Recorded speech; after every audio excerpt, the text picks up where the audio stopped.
Bukit Kelam, sebuah formasi batu raksasa yang menjulang di Kabupaten Sintang, Kalimantan Barat, menyimpan lebih dari sekadar keindahan alam. Di balik megahnya batu monolit setinggi lebih dari 900 meter ini, tersembunyi kisah-kisah tua yang diwariskan secara lisan turun-temurun. Kisah-kisah yang bukan hanya tentang asal-usulnya, tapi juga tentang makhluk-makhluk yang dipercaya masih bersemayam di dalamnya. Dalam mitos masyarakat Dayak, Bukit Kelam berasal dari batu besar yang dilemparkan oleh seorang raksasa bernama Bujang Beji. Ia berniat untuk menghentikan arus sungai Kapuas, namun usahanya gagal dan batu itu jatuh, membentuk bukit batu yang kini menjadi ikon alam Kabupaten Sintang. Namun, mitos ini hanyalah permukaan. Di baliknya, terdapat cerita lain yang lebih sunyi, lebih misterius, dan bagi sebagian orang, lebih menakutkan. Selama bertahun-tahun, warga yang tinggal di sekitar Bukit Kelam percaya bahwa tempat itu dihuni oleh entitas gaib.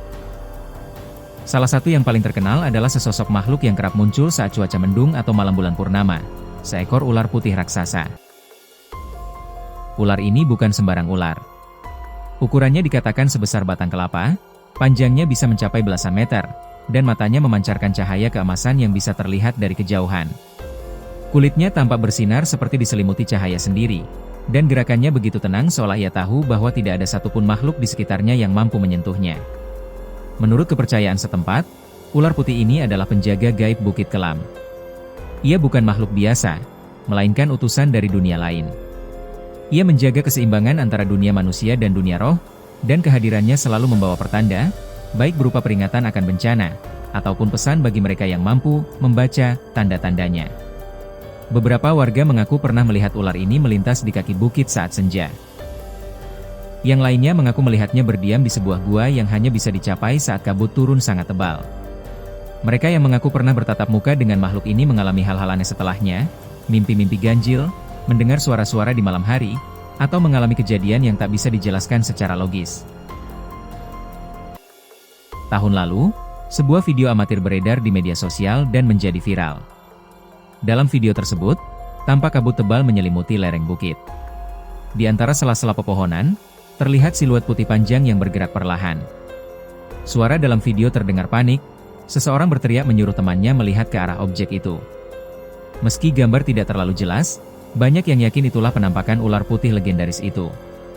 Sejumlah ahli menyebut bisa jadi itu hanya kabut atau batang pohon yang terkena cahaya, namun warga sekitar bersikeras, itulah yang selama ini mereka ceritakan.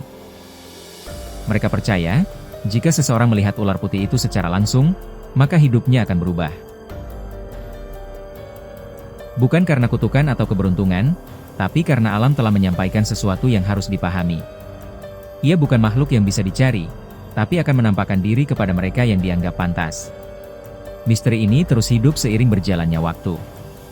Bukit Kelam tetap berdiri, sunyi namun angkuh. Ia menyimpan rahasia-rahasia yang belum terungkap sepenuhnya. Dan ular putih itu, entah nyata atau hanya legenda, terus menjadi simbol dari sisi gelap dan sakral tempat ini. Di tengah hiruk-pikuk modernitas, kisah ini tetap bertahan.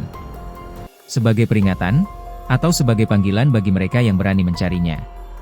Namun, seperti semua kisah yang diwariskan dari mulut ke mulut, kebenaran tentang ular putih Bukit Kelam mungkin tidak akan pernah bisa dibuktikan secara ilmiah. Ia hidup di antara batas nyata dan mitos, tumbuh subur dalam imajinasi dan kepercayaan masyarakat setempat. Mungkin di sanalah tempatnya yang sejati, bukan untuk dibuktikan, tapi untuk direnungkan.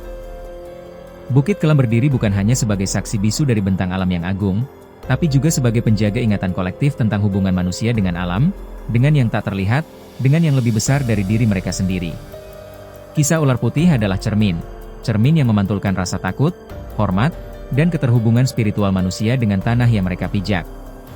Dan hingga hari ini, tak ada yang benar-benar tahu kapan, di mana, atau kepada siapa ular putih itu akan muncul kembali. Satu hal yang pasti, di antara kabut tebal dan kesunyian hutan tropis Kalimantan, legenda itu belum mati. Ia masih menunggu, diam-diam, tak terganggu oleh waktu, seperti Bukit Kelam itu sendiri. Mungkin, suatu hari nanti, Anda akan mendaki bukit itu. Dan saat udara menjadi dingin, kabut turun, dan hutan tiba-tiba sunyi, Anda akan mengerti bahwa beberapa kisah diciptakan bukan untuk diceritakan, melainkan untuk dialami.